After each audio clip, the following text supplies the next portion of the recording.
예, 책 읽기를 좋아하는 시자가 있었어요. 그래서 큰 스님이 이놈아 맨날 책만 읽지 말고 참선을 해서 깨달음을 얻어야 되느니라 하고 이야기하면 이 시자가 하는 말이, 스님 그래도 낚시하는 법은 배워야 되지 않겠습니까? 이렇게.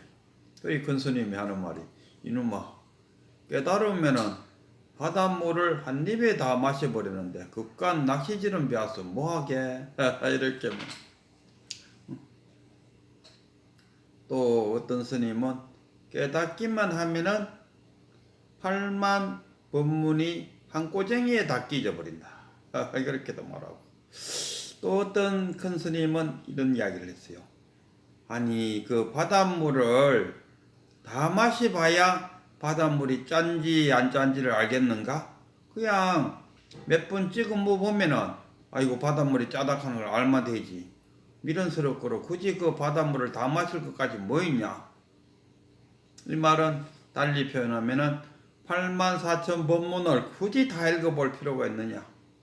알기 쉽게 표현하자면은 서울에 가려면은 그 서울에 가기 전에 뭐 참고 자료로 서울 안내문 몇 권 읽어보면 되지. 그 서울에 관련된 안내문을 몽땅 다 읽어볼 필요가 굳이 뭐 있냐 이거라. 그게 뭐 안내문 하나도 안 읽고 서울 가도 되게 하지 뭐. 그래도 뭐 참고로 몇 권 읽어보고 가는 것도 좋다. 그렇다면 깨달음에 이르면서도 경전은 좀 보는 것도 괜찮다. 그러나 너무 많이 보는 것은 큰 도움이 안 된다. 그거는 너무 많이 본다는 것은 바닷물을 다 마시보고 바닷물이 짜다 안 짜다는 걸 안다 아닙니까? 그런 미련한 짓을 왜 하냐. 또 어느 스님은 불지견을 얻으려면은 경전 공부를 하지 않고 어떻게 불지견을 얻느냐 이렇게 또 이야기해요. 그래갖고 불지견을 알고 나서 원뇌 속에서 각성을 하고 그래서 깨달음을 얻는 거지.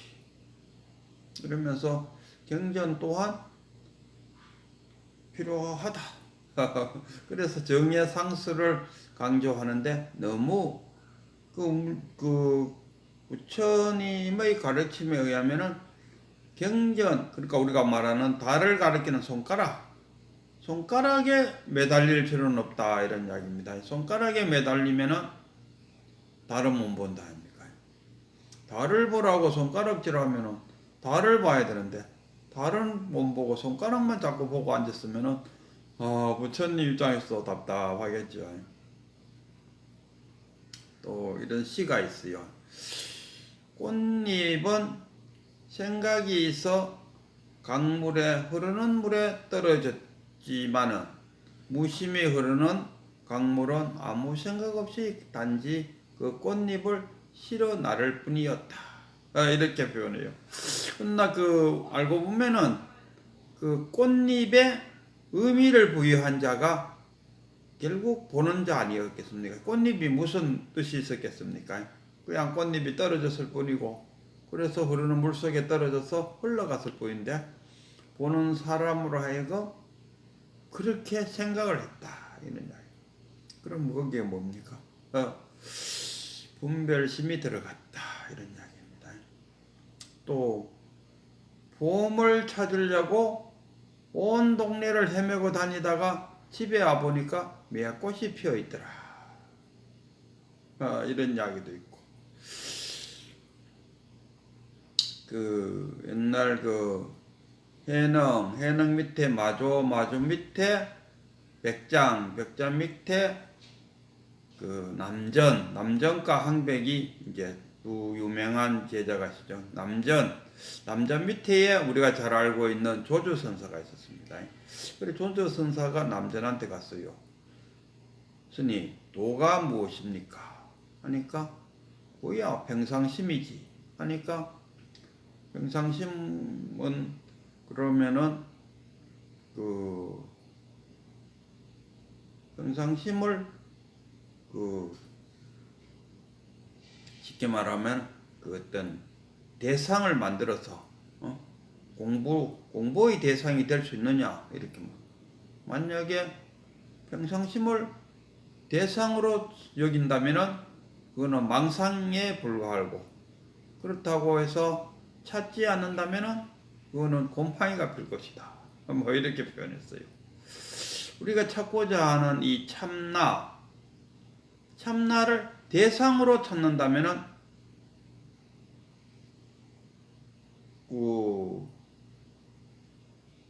어디 가서 찾을 것입니까? 이 태양이 있다. 태양은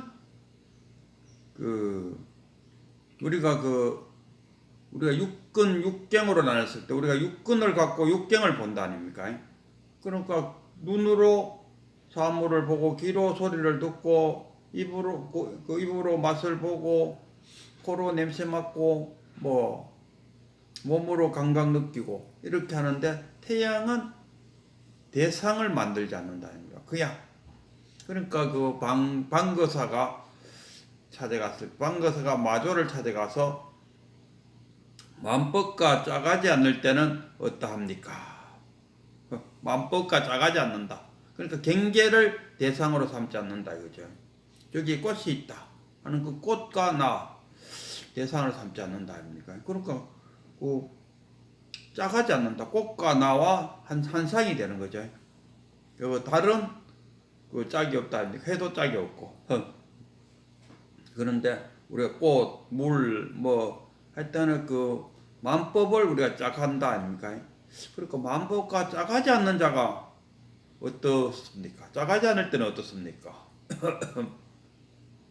그러니까 마조가 하는 말이, 저기 한강물을 다 마시고 오면은 내 그때 답해 주리라. 한강물을 다 마신다. 그 말은 뭐지?가만 결국 한강물하고 내가 한 몸이 되어버린다 아닙니까?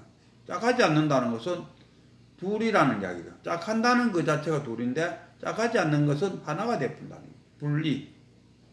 그러니까 너가 한강물을 다 마시면은 굳이 일러주지 않아도 스스로 안다. 그래서 한강물을 다 마시고 오면은 일러주리라 한 말에 탁 깨친다 아닙니까? 하나가 되었는구나. 짝하지 않는다. 경계를 짓지 않는다. 오시에도 보면은 깨치고 나니까 다 하나입니다. 저기 있는 컵도 하나고, 시계도 나랑 하나고, 다 하나들. 그거 보이기는 작년인가요? 어떤 분이 저를 찾아와갖고 저보고 물어보더라고. 깨치고 나니까 다 하나로 보이던가요? 난 하나로 안 보이던데요 했더니 저도 똑같은 질문을 큰 스님한테, 저한테 그 법을 전해주신 백원 스님한테 그때 하던가 그때 우연히 그때 만나갖고 저도 그때 그 질문을 했어요. 아이고 그 유튜브 같은 거 보니까 깨달은 사람들은 다 하나로 보인다 하는데, 저도 스님이 말씀해 주셔서 저도 초견성했는데 초견성하고도 이래 보니까 하나로 안 보이던데 이걸 어쩌죠? 제가 초견성한 거 맞습니까? 하고 물어봤어요. 물어보니까 이 큰 스님이 하시는 말씀이 그야 분별하니까 그러지. 분별하니까. 분별심을 가지니까 하나가 안 된다. 근데 중요한 거는 그 분별심도 분별시지만은 불교의 가르침은 유물론이 아닙니다. 유심론. 만약에 이 한따위 컵을 탁 들고 이 컵이 내다, 나랑 컵이랑 분리다 이렇게 말을 하는데, 그거는 어떻게 해서 그분한테 분리가 되는지는 모르지만은 유물론적으로는 도저히 분리가 될 수가 없죠. 유심론.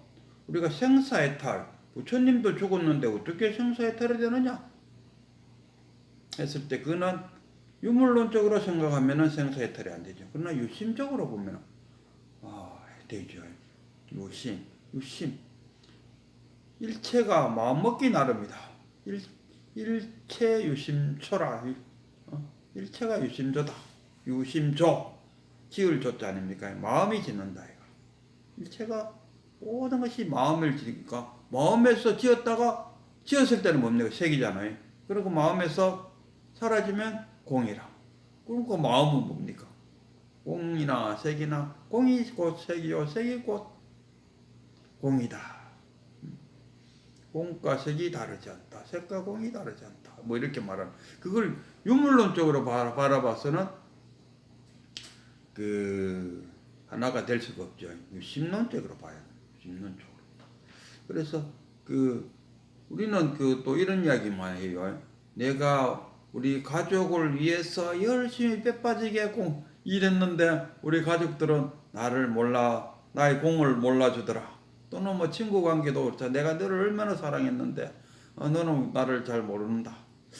내가 너를 위해서, 뭐를 위해서 이렇게 표현하거든요. 그게 무슨 경계 대상을 만들어버리다는 그게 중생이라는 이야기입니다.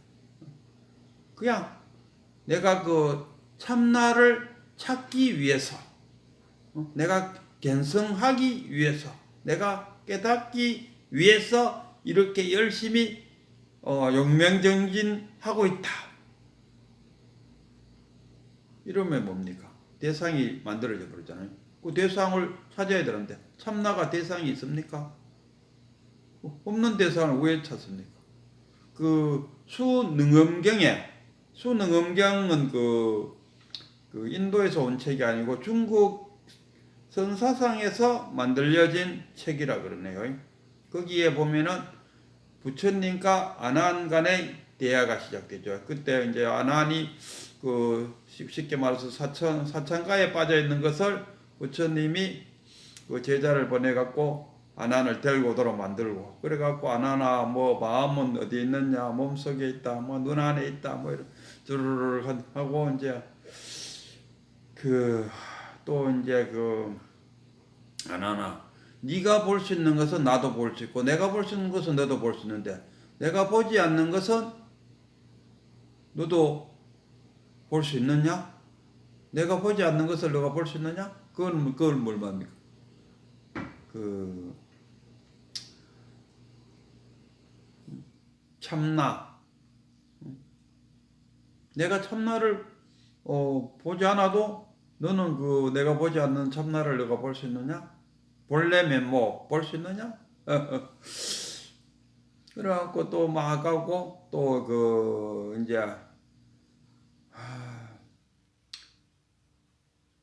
우리가 그 깨달음에서 뭐 온갖 다 이 25가지인가 뭐 방법이 있는데 그 중에 귀로 듣는 그 원통 뭐 이구 원통입니까?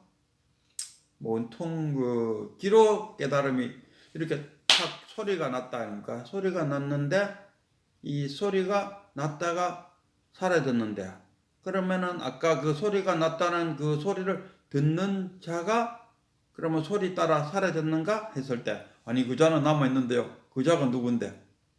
그럼 일반 사람들은 아무 말을 못해요. 그러나 큰 스님 같은 경우는 그 자가 바로 참나이니라. 자, 들었지? 예, 들었습니다. 그 듣는 자가 누구냐 했을 때 이거는 그냥 지식으로서 알 수 있는 것이 아니죠. 이는 많은 사유를 해요. 공자님이 어디 붙잡혀 가갖고 그 8굽이 있는 그 구슬을 하나 누군가 줘갖고 이 구슬에 실을 깨매시오. 실을 깨시오. 구슬 9굽이나 이렇게 돼 있는 구슬 속에 실을 깨라고 할게요. 쪽발 돼 있으면 톡 깨면 되는데 바늘 기고 꼽듯이 딱 꼽으면 되는데 구불구불하게 구슬을 속에 구불구불하게 돼 있는데 거기를 실을 깨라고 하니까 그러면서 공자한테 한마디 했어요. 이거는 사유를 해야 된다. 깊이 생각하면은 답이 나온다.